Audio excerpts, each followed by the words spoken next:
Hi friends, Padmashri lifestyle YouTube ಚಾನಲ್ಗೆ ಸ್ವಾಗತ. ಸ್ನೇಹಿತರೆ, ಇವತ್ತಿನ ವಿಡಿಯೋದಲ್ಲಿ ಸಿಂಪಲ್ ಆಗಿ ಟೊಮೆಟೊ ರೈಸ್ ಬಾತನ್ನು ಯಾವ ರೀತಿ ಮಾಡೋದು ಅಂತ ಹೇಳ್ಕೊಡ್ತಾ ಇದ್ದೀನಿ. ಸ್ನೇಹಿತರೆ, ಮನೆಯಲ್ಲಿ ಮಾಡಿಕೊಂಡು ಹೆಲ್ದಿಯಾಗಿ ತಿನ್ನಿ, ಹೆಲ್ದಿಯಾಗಿರಿ ಅಂತ ಹೇಳ್ತಾ ಇದ್ದೀನಿ. ವಿಡಿಯೋನ ಶುರು ಮಾಡೋಣ. ಈಗ ಅದಕ್ಕೂ ಮುನ್ನ ನೀವಿನ್ನ ಚಾನಲ್ಗೆ ಸಬ್ಸ್ಕ್ರೈಬ್ ಆಗಿದ್ದಿದ್ರೆ ದಯವಿಟ್ಟು ಸಬ್ಸ್ಕ್ರೈಬ್ ಮಾಡಿಕೊಂಡು ಪಕ್ಕದಲ್ಲೇ ಇರುವಂತಹ ಬೆಲ್ ಐಕನನ್ನು ಕ್ಲಿಕ್ ಮಾಡಿ. ನಮ್ಮ ಎಲ್ಲ ವಿಡಿಯೋದ ನೋಟಿಫಿಕೇಶನ್ಗಳು ನಿಮಗೆ ಬರುತ್ತೆ. ಬನ್ನಿ ಏನು ಬೇಕು ಅಂತ ನೋಡೋಣ. ಸ್ನೇಹಿತರೆ, ಇದು ಟೊಮೆಟೊ ಬಾತ್ ಆಗಿರೋದ್ರಿಂದ ಇದಕ್ಕೆ ಸ್ಪೆಷಲ್ ಆಗಿ ಜಾಸ್ತಿ ಟೊಮೆಟೊ ಬೇಕಾಗುತ್ತೆ. ವೆಜಿಟೇಬಲ್ ಏನು ಬೇಕಾಗೋದಿಲ್ಲ. ನೋಡಿ, ಒಂದು ದೊಡ್ಡ ಸೈಜ್ ಈರುಳ್ಳಿಯನ್ನು ಕಟ್ ಮಾಡಿ ಇಟ್ಕೊಂಡಿದ್ದೀನಿ, ಸ್ವಲ್ಪ ಕೊಬ್ಬರಿ, ಸ್ವಲ್ಪ ಶುಂಠಿ ಮತ್ತು ಕೊತ್ತಂಬರಿ ಸೊಪ್ಪು, ಒಂದು 8 ರಿಂದ 10 ಗೋಡಂಬಿ ತೆಗೆದುಕೊಂಡಿದ್ದೀನಿ, ಸ್ವಲ್ಪ ಪುದೀನ ಸೊಪ್ಪು. ಇದು ಬಟಾಣಿ ಕಾಳು. ನೀವು ಹಸಿ ಬಟಾಣಿನ ಯೂಸ್ ಮಾಡ್ಬೋದು, ಇಲ್ಲ ಅಂದರೆ ಒಣ ಬಟಾಣಿನ ನೆನೆಸ್ಕೊಳ್ಬಹುದು. ಇದು 2 ಟೊಮೆಟೊ. ನಾನು ದೊಡ್ಡ ಸೈಜಲ್ಲಿರೋ 2 ಟೊಮೆಟೊ ತೊಗೊಂಡಿದ್ದೀನಿ. ನೀವು ಫಾರಮ್ ಟೊಮೆಟೊನ ಕೂಡ ಹಾಕ್ಬೋದು, ಆದರೆ ಸ್ವಲ್ಪ ಹುಳಿ ಅಂಶ ಜಾಸ್ತಿ ಇರಲಿ ಅಂತ ನಾನು ಇದನ್ನೇ ಹಾಕೊಂಡಿದ್ದೀನಿ. ನೋಡಿ, ಇದರಲ್ಲಿ ಅರ್ಧ ಭಾಗಕ್ಕಿಂತ ಹೆಚ್ಚು ನಾನು ಪೇಸ್ಟ್ ಮಾಡಲಿಕ್ಕೆ ಹಾಕೊಳ್ತೀನಿ. ಸ್ವಲ್ಪ ಏನು ಮಾಡ್ತೀನಿ, ಒಗ್ಗರಣೆಗೆ ಇಟ್ಕೊಳ್ತಿದ್ದೀನಿ. ಸ್ವಲ್ಪ ಕರಿಬೇವು ಸೊಪ್ಪನ್ನು ತಗೊಳ್ಬೇಕು ಒಗ್ಗರಣೆಗೆ. ಈಗ ಸ್ಪೈಸಸ್ಸು, ಸ್ವಲ್ಪ ಚಕ್ಕೆನ ಮುರಿದಿಟ್ಕೊಂಡಿದ್ದೀನಿ, ಸೋಂಪು ಕಾಳು ಒಂದು ಅರ್ಧ ಟೀ ಸ್ಪೂನು, ಇದು ಚಕ್ರೆ ಮಗ್ದು ಮುರಿದಿಟ್ಕೊಂಡಿದ್ದೀನಿ, ಸ್ವಲ್ಪ ಕಸ್ತೂರಿ ಮೆಂತ್ಯ, 2 ಏಲಕ್ಕಿ, 3-4 ಲವಂಗ, ಮತ್ತು ಒಂದು 7 ರಿಂದ 8 ಕಾಳು ಮೆಣಸಿನಕಾಳು, 2 ಪಲಾವ್ ಎಲೆಯನ್ನು ತೆಗೆದುಕೊಂಡಿದ್ದೀನಿ. ಇದು ಕೊತ್ತಂಬರಿ ಕಾಳು, ಸ್ವಲ್ಪ ಡ್ರೈ ರೋಸ್ಟ್ ಮಾಡಿ ಇಟ್ಕೊಳ್ಬೇಕು. ಈಗ ನೋಡಿ, ನಾನು ಈ ಗ್ಲಾಸಿಂದ 2 ಗ್ಲಾಸು ಅಕ್ಕಿಗೆ 4 ಗ್ಲಾಸು ನೀರನ್ನು ಸೇರಿಸ್ಕೊಳ್ತೀನಿ. ನಿಮ್ಮ ಮನೆಯಲ್ಲಿ ಅಕ್ಕಿ ಯಾವ ಥರ ಇದೆ ನೋಡಿ, ಅದು ಎಷ್ಟು ನೀರು ಹಿಡಿಯುತ್ತೋ ಅಷ್ಟು ನೀವು ಹಾಕಿ. ಇದು ಸ್ವಲ್ಪ ಉದ್ರುದ್ರಾಗಿ ಇರಲಿ ಅಂತ ನಾನು 4 ಗ್ಲಾಸ್ ನೀರನ್ನು ಹಾಕೊಳ್ತೀನಿ. ಅದನ್ನು ಆಮೇಲೆ ತೊಳಿಬೇಕು. ಅಕ್ಕಿನ ಈಗಲೇ ತೊಳೆದ್ರೆ ಸ್ವಲ್ಪ ನೆನೆಯುತ್ತೆ, ಅದಕ್ಕೋಸ್ಕರ. ನೋಡಿ, ಪಾತ್ರೆನ ಇಟ್ಕೊಂಡು ಅದಕ್ಕೆ ಸ್ವಲ್ಪ ಎಣ್ಣೆಯನ್ನು ಹಾಕಿ ಹಸಿ ಶುಂಠಿಯನ್ನು ಹಾಕ್ಕೊಳ್ಬೇಕು, ಮತ್ತು ಕೊಬ್ಬರಿನೂ ಇದರಲ್ಲೇ ಹಾಕ್ಕೊಂಡಿದ್ದೀನಿ. ನೀವು ಬೆಳ್ಳುಳ್ಳಿ ಯೂಸ್ ಮಾಡೋದಿದ್ರೆ ಅದನ್ನು ಕೂಡ ಹಾಕ್ಬೋದು, ನಾನಿವತ್ತು ಯೂಸ್ ಮಾಡಿಲ್ಲ. ಆಮೇಲೆ ಈ ಟೊಮೆಟೊ ಇರುತ್ತಲ್ಲ, ಅದನ್ನು ಸಹ ಇದರಲ್ಲಿ ಸೇರಿಸ್ಕೊಳ್ಳಿ. ನೋಡಿ, ನಾನು 2 ಟೊಮೆಟೊ ಅಲ್ಲಿ ಒಂದು ಅರ್ಧ ಟೊಮೆಟೊವನ್ನು ಇಟ್ಕೊಂಡು ಉಳಿದಿದ್ದನ್ನೆಲ್ಲ ಈ ಒಗ್ಗರಣೆಗೆ ಸೇರಿಸ್ಕೊಳ್ತಾ ಇದ್ದೀನಿ. ಈ ಒಗ್ಗರಣೆಯನ್ನು ಚೆನ್ನಾಗಿ ಮಿಕ್ಸಿ ಮಾಡ್ಕೊಳ್ಬೇಕಾಗುತ್ತೆ, ಅದಕ್ಕೋಸ್ಕರ ಸ್ವಲ್ಪ ಬೇಯಿಸ್ಕೊಳ್ಳಿ. ಇದಕ್ಕೆ ಸ್ವಲ್ಪ ಉಪ್ಪನ್ನು ಸಹ ಹಾಕಿ ಬೇಯಿಸ್ಕೊಳ್ಬಹುದು. ಈಗ ನಾವು ಸ್ಪೈಸಸ್ನು ಕೂಡ ಇದರಲ್ಲೇ ಸೇರಿಸಬೇಕು. ನೀವು ಮೊದಲಿಗೆ ಸ್ಪೈಸಸ್ ಹಾಕಿದ್ರೆ ಅದು ಎಣ್ಣೆಯಲ್ಲಿ ಸ್ವಲ್ಪ ಫ್ರೈ ಆಗುತ್ತಲ್ವ, ಅಷ್ಟೊಂದು ಚೆನ್ನಾಗಿರಲ್ಲ, ಅದಕ್ಕೋಸ್ಕರ. ನೋಡಿ, ಈಗ ಕೊತ್ತಂಬರಿ ಕಾಳನ್ನು ಸಹ ಇದರಲ್ಲಿ ಸೇರಿಸ್ಕೊಳ್ತಾ ಇದ್ದೀವಿ. ಇದು ಡ್ರೈ ರೋಸ್ಟ್ ಮಾಡಿ ಇಟ್ಕೊಂಡಿರುವಂಥದ್ದು. ಆಮೇಲೆ ಸ್ವಲ್ಪ ಸೋಂಪು ಕಾಳು, ಒಂದು ಅರ್ಧ ಟೀ ಸ್ಪೂನ್ ತಗೊಳ್ಬೇಕು. ಇದು ಕೂಡ ಒಂದು ಒಳ್ಳೆ ಟೇಸ್ಟ್ ಕೊಡುತ್ತೆ ಟೊಮೆಟೊ ಬಾತ್ಗೆ. ಚೆನ್ನಾಗಿ ಮಿಕ್ಸ್ ಮಾಡ್ಕೊಳ್ಳಿ.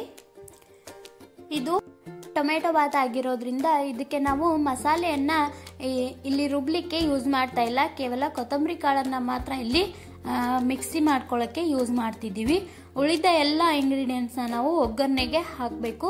ಈಗ ನಾವು ಫ್ರೈ ಮಾಡ್ಕೊಳ್ತಾ ಇರೋದು ಮಿಕ್ಸಿ ಮಾಡಲಿಕ್ಕೆ. ಇದೊಂಥರ ಮಿಕ್ಸಿ ಮಾಡಿದ್ರೆ ಟೊಮೆಟೊ ಪ್ಯೂರಿ ಇರುತ್ತಲ್ಲ, ತುಂಬಾ ಟೇಸ್ಟ್ ಬರುತ್ತೆ ಟೊಮೆಟೊ ಬಾತ್ಗೆ, ಅದಕ್ಕೋಸ್ಕರ. ಈಗ ಸ್ವಲ್ಪ ಉಪ್ಪು, ಅರಿಶಿನ ಪುಡಿ ಎಲ್ಲವನ್ನು ಸೇರಿಸ್ಬೇಕು. ಮತ್ತು ಜೀರಿಗೆನ ಕೂಡ ನೀವು ಈಗಲೇ ಸೇರಿಸ್ಕೊಳ್ಳಿ. ಆಮೇಲೆ ಸ್ವಲ್ಪ ಗರಂ ಮಸಾಲ, ಮನೆಯಲ್ಲಿ ರುಬ್ಬಿ ಇಟ್ಕೊಂಡಿರುವಂಥದ್ದು. ನಾವು ಮನೆಯಲ್ಲಿ ಯಾವುದೇ ಒಂದು ಮಸಾಲೆ ಇದ್ದರೆ ಅದನ್ನು ಸಹ ನೀವು ಸೇರಿಸ್ಕೊಳ್ಬಹುದು, ಇಲ್ಲ ಅಂದರೆ ಮಸಾಲೆ ಪದಾರ್ಥವನ್ನು ಜಾಸ್ತಿಯಾಗಿ ಹಾಕ್ಕೊಳ್ಬಹುದು. ಇಲ್ಲಿ ನಾವು ಮಸಾಲೆ ಖಾರವನ್ನು ಸೇರಿಸ್ತಾ ಇದ್ದೀವಿ, 1.5 ಸ್ಪೂನ್ದಷ್ಟು. ನೀವು ಅಚ್ಚ ಖಾರದ ಪುಡಿ ಇದ್ದರೆ ಯೂಸ್ ಮಾಡ್ಕೊಳ್ಬಹುದು, ಅಥವಾ ನೀವು ಯಾವ ರೀತಿಯಾದ ಒಂದು ಖಾರವನ್ನು ಯೂಸ್ ಮಾಡ್ತೀರಾ ಅದನ್ನು ಸಹ ಸೇರಿಸ್ಕೊಳ್ಬಹುದು. ನಾನು ಕೆಲವೊಬ್ರು ಏನು ಮಾಡ್ತಾರೆ, ಕೆಂಪು ಮೆಣಸಿನ್ಕಾಯಿ ಹಾಕ್ತಾರೆ, ಅದನ್ನು ಕೂಡ ಈ ಒಗ್ಗರಣೆಯಲ್ಲಿ ಹಾಕ್ಬೋದು. ಆದರೆ ನಾವು ಈ ಕಡೆ ಎಲ್ಲ ಇದೇ ಥರ ಖಾರವನ್ನು ಅಡುಗೆಗೆ ಯೂಸ್ ಮಾಡ್ತೀವಿ, ಅದಕ್ಕೋಸ್ಕರ ನಾವು ಇದನ್ನೇ ಸೇರಿಸ್ಕೊಳ್ತೀವಿ. ಈಗ ಸ್ವಲ್ಪ ಪುದೀನ ಸೊಪ್ಪು ಮತ್ತು ಸ್ವಲ್ಪ ಕೊತ್ತಂಬರಿ ಸಹ ಇದರಲ್ಲಿ ಹಾಕ್ಕೊಳ್ಳಿ. ಇದು ಸಹ ಪೇಸ್ಟ್ ಆದರೆ ಚೆನ್ನಾಗಿರುತ್ತೆ ಟೇಸ್ಟು, ಅದಕ್ಕೋಸ್ಕರ. ಚೆನ್ನಾಗಿ ಒಂದ್ಸಲ ಮಿಕ್ಸ್ ಮಾಡ್ಕೊಳ್ಳಿ. ಸ್ವಲ್ಪ ಇದು ತಳಕ್ಕೆ ಹತ್ಕೊಳ್ತಾ ಇದೆ, ಇದನ್ನು ಸಹ ನೀವು ಸ್ವಲ್ಪ ಆರಿದ ಮೇಲೆ ಮಿಕ್ಸಿಗೆ ಸೇರಿಸ್ಕೊಳ್ಳಿ, ಬರುತ್ತೆ ಅದು. ಮಿಕ್ಸಿಗೆ ಸ್ವಲ್ಪ ನೀರನ್ನು ಹಾಕಿ ಇದನ್ನು ಚೆನ್ನಾಗಿ ಈ ಥರ ಪೇಸ್ಟ್ ಮಾಡ್ಕೊಳ್ಬೇಕು. ನೋಡಿ, ಪೂರ್ತಿಯಾಗಿ ಪೇಸ್ಟ್ ಆಗಿದೆ ಫೈನ್ ಆಗಿ. ಈಗ ಒಗ್ಗರಣೆ ಹಾಕೊಳ್ಳೋಣ ರೈಸ್ ಬಾತ್ಗೆ. ನೋಡಿ, ಮೊದಲಿಗೆ ಒಂದು 3 ರಿಂದ 4 ಟೇಬಲ್ ಸ್ಪೂನ್ದಷ್ಟು ಎಣ್ಣೆಯನ್ನು ಸೇರಿಸ್ಕೊಳ್ಳಿ. ಇದಕ್ಕೆ ಸ್ವಲ್ಪ ಸಾಸಿವೆ ಹಾಕಿ. ಕೆಲವೊಬ್ರು ಸಾಸಿವೆ ಹಾಕ್ತಾರೆ, ಕೆಲವೊಬ್ರು ಹಾಕೋದಿಲ್ಲ. ಇದು ನಿಮ್ಮ ಇಷ್ಟ, ಆಪ್ಷನಲ್ಲು. ಈಗ ಎಲ್ಲ ಮಸಾಲೆ ಪದಾರ್ಥಗಳನ್ನ ತೆಗೆದುಕೊಂಡಿರ್ತೀವಲ್ವ, ಅದನ್ನು ಸಹ ಇದರಲ್ಲಿ ಸೇರಿಸ್ಕೊಳ್ಬೇಕು. ಮತ್ತು ಗೋಡಂಬಿನೂ ಸಹ ಇದರಲ್ಲೇ ಹಾಕ್ಕೊಂಡು ಸ್ವಲ್ಪ ಒಂದೇ ಒಂದು ನಿಮಿಷ ಫ್ರೈ ಮಾಡಿ, ಗೋಡಂಬಿ ಕಲರು ಸ್ವಲ್ಪ ರೆಡ್ ಕಲರ್ ಆಗಲಿ, ಗೋಲ್ಡನ್ ಬ್ರೌನ್ ಕಲರ್ ಆಗಲಿ. ಮತ್ತು ನಾವು ಏಲಕ್ಕಿ ಅದು ಎಲ್ಲನೂ ಇದರಲ್ಲೇ ಸೇರಿಸ್ಕೊಳ್ಬೇಕು. ಈಗ ಈರುಳ್ಳಿಯನ್ನು ಸೇರಿಸ್ತಾ ಇದ್ದೀವಿ. ಈರುಳ್ಳಿ ಸಹ ಸ್ವಲ್ಪ ಬಣ್ಣ ಚೇಂಜ್ ಆಗಲಿ, ಸ್ವಲ್ಪ ಫ್ರೈ ಮಾಡಿಕೊಂಡು ಆಮೇಲೆ ನಾವು ಟೊಮೆಟೊವನ್ನು ಮತ್ತು ರುಬ್ಬಿ ಇಟ್ಕೊಂಡಿರುವಂತಹ ಪದಾರ್ಥಗಳನ್ನು ಸೇರಿಸ್ಕೊಳ್ಬೇಕಾಗತ್ತೆ. ಸ್ನೇಹಿತರೆ, ನಾನು ಇಲ್ಲಿ ಜವಾರಿ ಟೊಮೆಟೊವನ್ನು ಯೂಸ್ ಮಾಡಿದ್ದೀನಿ. ನೀವು ಫಾರಮ್ ಟೊಮೆಟೊವನ್ನು ಸಹ ಯೂಸ್ ಮಾಡ್ಬೋದು, ಸ್ವಲ್ಪ ಟೇಸ್ಟಿ ಆಗಿರಲಿ, ಹುಳಿ ಅಂಶ ಬರಲಿ ಅಂತ. ಮತ್ತು ಇದು ಸ್ವಲ್ಪ ಮೊಳಕೆ ಹೊಡೆದಿತ್ತು ಬಟಾಣಿ ಕಾಳು, ನಾನು ಅದನ್ನೇ ಮನೆಯಲ್ಲಿತ್ತು ಅದನ್ನೇ ಸೇರಿಸ್ಕೊಂಡಿದ್ದೀನಿ, ಸ್ವಲ್ಪ ಕಲರ್ಫುಲ್ ಆಗಿರಲಿ ರೈಸು ಅಂತ. ಈಗ ನೋಡಿ, ಟೊಮೆಟೊವನ್ನು ಸಹ ಇದರಲ್ಲಿ ಸೇರಿಸ್ಕೊಂಡಿದ್ದೀವಿ. ನಾನು ಟೊಮೆಟೊ ಸೈಜು ದೊಡ್ಡದಾಗಿತ್ತು, 2 ಕಟ್ ಮಾಡಿ ಇಟ್ಕೊಂಡಿದ್ದೆ. ನೀವು ಚಿಕ್ಕದಾಗಿದ್ದರೆ 3ರಿಂದ 4 ಟೊಮೆಟೊಗಳನ್ನು ಯೂಸ್ ಮಾಡ್ಬೋದು. ಮತ್ತು ನಿಮ್ಮ ರೈಸ್ ಕ್ವಾಂಟಿಟಿ ಎಷ್ಟು ಇರುತ್ತೋ ಅದನ್ನು ನೋಡಿಕೊಂಡು ನೀವು ಟೊಮೆಟೊವನ್ನು ಸೇರಿಸ್ಕೊಳ್ಳಿ.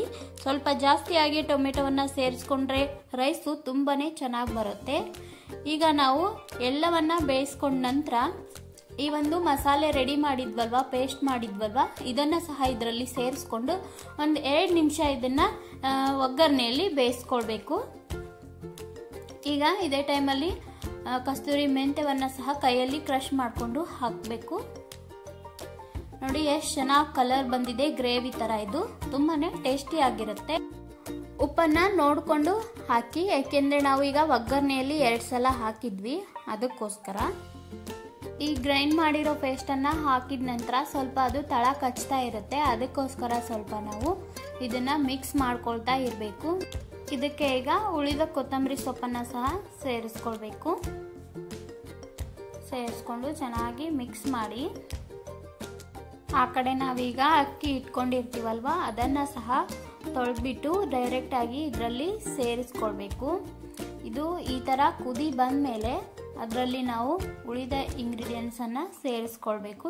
ಈಗ ಅಕ್ಕಿಯನ್ನು ಇದರಲ್ಲಿ ತೊಳೆದ್ಬಿಟ್ಟು ಸೇರಿಸ್ಕೊಳ್ಳೋಣ. ಆಮೇಲೆ ನೀವು ಅಕ್ಕಿ ಕ್ವಾಂಟಿಟಿ ಜಾಸ್ತಿ ಇದ್ದರೆ ನೀರನ್ನು ಸ್ವಲ್ಪ ಜಾಸ್ತಿನೇ ಹಾಕಿ. ನಾನು 2 ಗ್ಲಾಸಿಗೆ 4 ಗ್ಲಾಸ್ನಷ್ಟು ನೀರನ್ನು ನೋಡಿಕೊಂಡು ಹಾಕ್ತಾ ಇದ್ದೀನಿ. ಈಗ ಇದರಲ್ಲಿ ಸ್ವಲ್ಪ ಇದನ್ನು ಮಿಕ್ಸ್ ಮಾಡಿ ಕುದಿಲಿಕ್ಕೆ ಬಿಡಬೇಕು. ಈ ಒಗ್ಗರಣೆ ಎಲ್ಲ ಚೆನ್ನಾಗಿ ಮಿಕ್ಸ್ ಆಗಲಿ, ಅದಕ್ಕೋಸ್ಕರ ಸ್ವಲ್ಪ 1-2 ನಿಮಿಷ ಈ ಒಗ್ಗರಣೆಯಲ್ಲಿ ಅಕ್ಕಿನ ಹಾಕಿ ಮಿಕ್ಸ್ ಮಾಡ್ಕೊಳ್ಳಿ, ಟೇಸ್ಟು ಚೆನ್ನಾಗಿರುತ್ತೆ. ನೋಡಿ ಎಷ್ಟು ಚೆನ್ನಾಗಿ ಕಲರ್ ಬಂದಿದೆ ಅಂತ, ತುಂಬಾ ಟೇಸ್ಟಿಯಾಗಿರುತ್ತೆ. ನೀವು ಗೋಡಂಬಿನ ಸ್ಕಿಪ್ ಕೂಡ ಮಾಡಿಕೊಡ್ಬಹುದು, ನಾನು ಸ್ವಲ್ಪ ಚೆನ್ನಾಗಾಗಲಿ ಅಂತ ಹಾಕಿದ್ದೆ. ಈಗ ಇದೇ ಟೈಮಲ್ಲಿ ಇದಕ್ಕೆ 1 ಸ್ಪೂನ್ದಷ್ಟು ತುಪ್ಪವನ್ನು ಸೇರಿಸಿ. ತುಪ್ಪ ಇಷ್ಟಪಡೋರು ನೀವು ಒಗ್ಗರಣೆಯನ್ನು ತುಪ್ಪದಲ್ಲೂ ಸಹ ಹಾಕ್ಕೊಳ್ಬಹುದು, ಅದು ಕೂಡ ಚೆನ್ನಾಗಿರುತ್ತೆ, ಗೀ ರೈಸ್ ಥರ.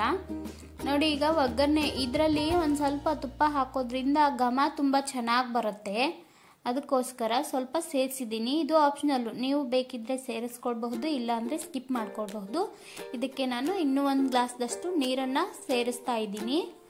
ಅಂದರೆ ನಾನು ಮಿಕ್ಸಿ ಜಾರ್ಗೆ ನೀರನ್ನು ಅಳತೆ ಮಾಡಿ ಹಾಕ್ಕೊಂಡಿದ್ದೆ, ಇಲ್ಲಿ ಡೈರೆಕ್ಟಾಗಿ ಮಿಕ್ಸಿ ಜಾರಿಂದ ಸೇರಿಸಿದೆ. ಈಗ ನೋಡಿ ಎಷ್ಟು ಚೆನ್ನಾಗಿ ಕಲರ್ ಬಂದಿದೆ ಅಂತ. ಈಗ ಲಿಡ್ಡನ್ನು ಕ್ಲೋಸ್ ಮಾಡಿ ನೀವು ನಿಮ್ಮ ಕುಕ್ಕರ್ಗೆ ಅನುಗುಣವಾಗಿ ವಿಸಲನ್ನು ಮಾಡ್ಕೊಳ್ಳಿ. ಯಾಕೆಂದರೆ ಕೆಲವೊಂದು ಕುಕ್ಕರ್ನಲ್ಲಿ ಬೇಗ ಆಗುತ್ತೆ, ಕೆಲವೊಂದು ಕುಕ್ಕರ್ನಲ್ಲಿ ಲೇಟ್ ಆಗುತ್ತೆ, ಅದಕ್ಕೋಸ್ಕರ. ನೋಡಿ ರೈಸ್ ಬಾತು ಎಷ್ಟು ಚೆನ್ನಾಗಿ ಉದ್ರುದ್ರಾಗಿ ಬಂದಿದೆ ಅಂತ, ತುಂಬಾ ಟೇಸ್ಟಿಯಾಗಿತ್ತು. ನೀವು ಕೂಡ ಒಂದ್ಸಲ ರೆಸಿಪಿನ ಟ್ರೈ ಮಾಡಿ ಸ್ನೇಹಿತರೆ. ಈಗ ನೋಡಿ ಒಂದು ಸರ್ವಿಂಗ್ ಬೌಲಲ್ಲಿ ನಾನು ಹಾಕೊಳ್ತಾ ಇದ್ದೀನಿ. ಯಾವತ್ತಾದರೂ ಒಂದ್ಸಲ ನೀವು ಮಾಡ್ಕೊಂಡು ತಿನ್ನಿ, ಮತ್ತೆ ಮತ್ತೆ ತಿನ್ನಬೇಕು ಅನಿಸುತ್ತೆ ನಿಮಗೆ, ಅಷ್ಟೊಂದು ಟೇಸ್ಟಿ ಆಗಿರುತ್ತೆ. ಬರೀ ಒಂದೇ ಥರ ಪಲಾವನ್ನು ತಿಂದು ಬೇಸರ ಆದಾಗ ಇಂಥ ರೆಸಿಪಿಗಳನ್ನು ಟ್ರೈ ಮಾಡಿ, ನಿಮಗೂ ಚೇಂಜಸ್ ಅನಿಸುತ್ತೆ, ತಿನ್ನೋಕ್ಕೂ ಇಷ್ಟ ಆಗುತ್ತೆ. ಸ್ನೇಹಿತರೆ, ಈ ಒಂದು ವಿಡಿಯೋ ನಿಮಗೆ ಇಷ್ಟ ಆಗಿದ್ದರೆ ಲೈಕ್ ಮಾಡೋದನ್ನು ಮರಿಬೇಡಿ. ಮತ್ತು ಇನ್ನೂ ಯಾರು ಚಾನಲ್ಗೆ ಸಬ್ಸ್ಕ್ರೈಬ್ ಆಗಿಲ್ವೋ ದಯವಿಟ್ಟು ಸಬ್ಸ್ಕ್ರೈಬ್ ಮಾಡಿಕೊಂಡು ವಿಡಿಯೋನ ನೋಡಿ ಮತ್ತು ಪಕ್ಕದಲ್ಲಿ ಇರುವಂತಹ ಬೆಲ್ ಐಕನನ್ನು ಕ್ಲಿಕ್ ಮಾಡಿದ್ರೆ ಎಲ್ಲ ವಿಡಿಯೋದ ನೋಟಿಫಿಕೇಷನ್ಗಳು ನಿಮಗೆ ಬರುತ್ತೆ. ಮತ್ತೆ ಒಳ್ಳೆಯ ರೆಸಿಪಿಗಳೊಂದಿಗೆ ಸಿಗ್ತೀನಿ. ಹೋಗಿ ಬರ್ತೀನಿ. ಬಾಯ್.